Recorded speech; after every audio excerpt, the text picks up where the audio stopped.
गुजर गए, कर गुजर गए वो भीम थे, कर गुजर गए वो भीम थे, दुनिया को जगाने वाले भीम थे, कर गुजर गए वो भीम थे, दुनिया को जगाने वाले भीम थे। हमने तो सिर्फ इतिहास पढ़ा है यारो, इतिहास बनाने वाले हमारे भीम थे, इतिहास बनाने वाले हमारे भीम थे।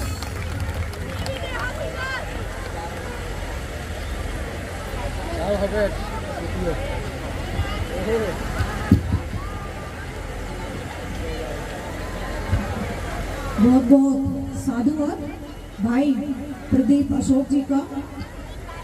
दुनिया को शांति का संदेश देने वाले तथागत बुद्ध के चरणों में नमन करते हुए, महामना ज्योतिबा फूले जी के चरणों में नमन करते हुए, शिक्षा की ज्योति जलाने वाली हमारी माता सावित्रीबाई फूले जी के चरणों में नमन करते हुए, त्याग और बलिदान की मूर्ति माता रमाबाई जी के चरणों में नमन करते हुए, बहुजन समाज में जन्मे सभी संतों, गुरुओं, वीर वीरांगनाओं को नमन करते हुए, पूजनीय भिक्षुगण को मेरा वंदनी और प्रोग्राम की आयोजक टीम का बहुत बहुत साधुवाद, धन्यवाद और भाई शशि भूषण जी का बहुत बहुत आभार प्रकट करती हूँ कि उन्होंने मुझे यहाँ पर आमंत्रित करके 2 शब्द बोलने का मौका दिया। आप सभी लोगों का मैं हार्दिक अभिनंदन करती हूँ। एक बार जोर से बोलेंगे, जय भीम, जय भीम, जय भीम। बहुत बहुत साधुवाद। जैसे कि आप सभी लोग जानते हो कि जो प्रोग्राम का आयोजन किया गया वो अशोक धम विजयदशमी के उपलक्ष्य में किया गया और 12 तारीख को अशोक धम विजयदशमी थी।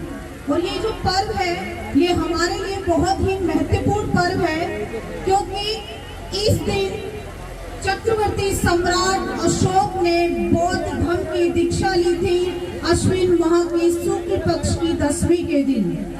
जब कलिंग का युद्ध हुआ और भीषण नरसंहार हुआ तो उस युद्ध में लाखों लोग काल के गाल में समा गए। उसको देखकर चक्रवर्ती सम्राट अशोक विचलित हो उठे और वो वहीं पर अपना शस्त्र फेंक देते हैं और कभी भी हिंसा न करने का प्रण करते हैं और बौद्ध धर्म ग्रहण करने की घोषणा कर देते हैं। लेकिन उससे पहले तथा चक्रवर्ती सम्राट अशोक 2.5 साल तक उपासक रहे और धर्म यात्राओं पर उन्होंने जाना शुरू कर दिया और धर्म यात्राओं का इतना असर उनके ऊपर पड़ा कि वो जब भी किसी बौद्ध भिक्षु को देखते थे तो श्रद्धा से अपना सर झुका लिया करते थे। ऐसे ही एक बार वो अपने राज्य में घूम रहे थे तो तभी एक बौद्ध भिक्षु रास्ते से गुजर रहे थे तो वो अपना सर श्रद्धा से झुका देते हैं। तो उनके जो मंत्री होते हैं वो कहते हैं कि राजा, कहाँ आप चक्रवर्ती सम्राट अशोक और कहाँ ये मामूली सा बौद्ध भिक्षु, हमें अच्छा नहीं लगता अगर आप अपना सर उनके सामने झुका देते हो। चक्रवर्ती सम्राट चुप रहते हैं और वो ये कहते हैं कि मैं कल तुम्हें इसका जवाब दूंगा। अगले दिन भरा दरबार होता है और वो अपने मंत्री से कहते हैं कि तुम जाओ और मुझे कुछ कटे हुए जानवरों का सर और एक इंसान का कटा हुआ सर लेकर आना। कटे हुए सर मंगाए जाते हैं और राजा आदेश देता है कि तुम जाओ और इसे बाजार में बेच कर आओ। सुबह से शाम हो जाती है, जो जानवरों के कटे हुए सर होते हैं वो सारे बिक जाते हैं, लेकिन जो इंसान का कटा हुआ सर होता है वो कोई नहीं खरीदता। लोग उसे देखते हैं, मुंह बनाते हैं और उस पर थूक कर आगे चले जाते हैं। शाम को आकर राजा को बताया जाता है कि हे राजा, जानवरों के तो सारे सर बिक गए, लेकिन इंसान का जो कटा हुआ सर था वो किसी ने नहीं खरीदा। तब चक्रवर्ती सम्राट अशोक कहते हैं कि तुम जाओ और इसे फ्री में ऐसे किसी को दे आओ, किसी को इसे मुफ्त में दे आओ। वो अगले दिन फिर जाता है, लेकिन सुबह से शाम हो जाती है, कोई भी इंसान का कटा हुआ सर नहीं लेता। फिर आकर राजा के पास बताता है। तब चक्रवर्ती सम्राट अशोक एक बात कहते हैं कि मैं यही बात तो तुम्हें समझा रहा हूँ, हमारे इस सर का कोई मोल नहीं है। अगर मैं श्रद्धा से किसी विद्वान महापुरुष के सामने अपना सर झुका देता हूँ तो इसमें बुरा मानने वाली कोई भी बात देने से सम्मान बढ़ता है, सम्मान देने से सम्मान मिलता है। अगर हम लोग प्रतिष्ठा के अहंकार में रहेंगे तो हम कभी भी सम्मान प्राप्त नहीं कर सकते। और इस तरीके से चक्रवर्ती सम्राट अशोक अपने पूरे परिवार के साथ महामोगलयान से बौद्ध धर्म की दीक्षा लेते हैं। और जितना काम बौद्ध धर्म को फैलाने के लिए चक्रवर्ती सम्राट अशोक ने किया, उतना आज तक किसी ने नहीं किया।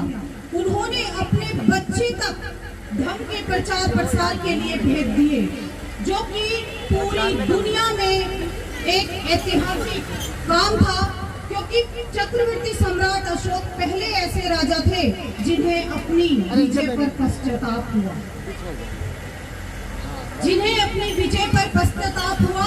और बुद्ध के जीवन को चरितार्थ करने के लिए उन्होंने 84,000 स्तूप और शिलालेखों का निर्माण कराया और जन कल्याणकारी बातों को उसमें लिखवाया और प्रजा को वो अपनी संतान की तरह समझते थे।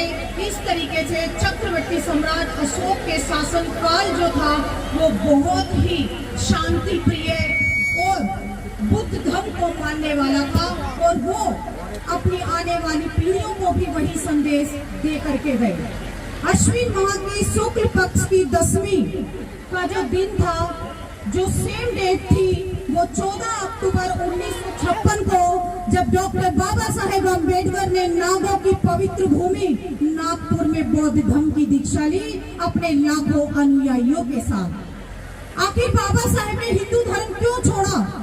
ऐसा क्या हो गया था हिंदू धर्म में जो बाबा साहेब ने उसे छोड़ने की घोषणा की और छोड़कर ही उसको दम दिया? 1935 में नासिक के येवला में बाबा साहेब कहते हैं कि मैं हिंदू धर्म में पैदा हुआ, ये मेरे बस की बात नहीं, लेकिन हिंदू धर्म में रहकर मैं मरूंगा नहीं, ये मेरे ही बस की बात है। उसके बाद पूरे देश में खलबली मच जाती है और सभी धर्मों के लोग बाबा साहेब के पास आते हैं उन्हें अपने अपने धर्म में मिलाने के लिए। मैं बहुत शॉर्ट में बता रही हूँ। उनको बड़े बड़े लालच दिए जाते हैं और सबसे बड़ा लालच उन्हें दिया गया हैदराबाद के निजाम ने, जो संसार में सबसे ज्यादा अमीर था, हीरो का व्यापारी था। वो बाबा साहेब को एक ब्लैंक चेक देता है और कहता है कि डॉक्टर अम्बेडकर इसमें पैसे भर दीजिए। तब बाबा साहेब कहते हैं कि मेरा समाज कोई जानवर नहीं है जो मैं उसे भेज दूं। उसके बाद 1936 में जन जागरण अभियान शुरू कर देते हैं। 1936 में 2 दिवसीय सम्मेलन 30 और 31 मई को मुंबई में करते हैं और लोगों के सम्मान स्वाभिमान को जगाते हैं, लोगों को झकझोरने का काम करते हैं कि जिस धर्म से तुम चिपके हुए हो, जिस धर्म को तुम अपना मान रहे हो, वो धर्म तुम्हारा कभी नहीं था, क्योंकि वो धर्म तुम्हें पढ़ने नहीं देता, वो धर्म तुम्हें हक अधिकार नहीं देता, वो धर्म तुम्हें अच्छे कपड़े पहनने नहीं देता, वो धर्म तुम्हें मान सम्मान नहीं देता, वो धर्म तुम्हारा कभी भी नहीं था। कमाठीपुरा के वेश्याओं तक को बाबा साहेब ने समझाया और उनसे भी कहा कि तुम बौद्ध धर्म को ग्रहण कर लो।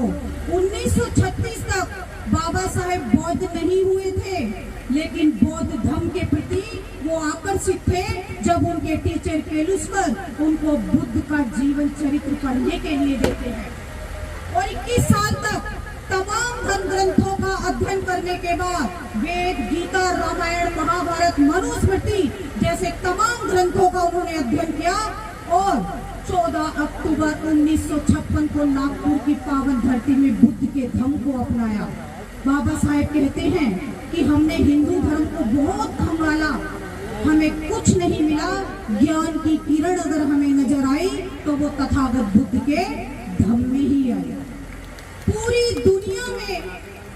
दुनिया में तथागत बुद्ध का धर्म ही एकमात्र ऐसा धर्म है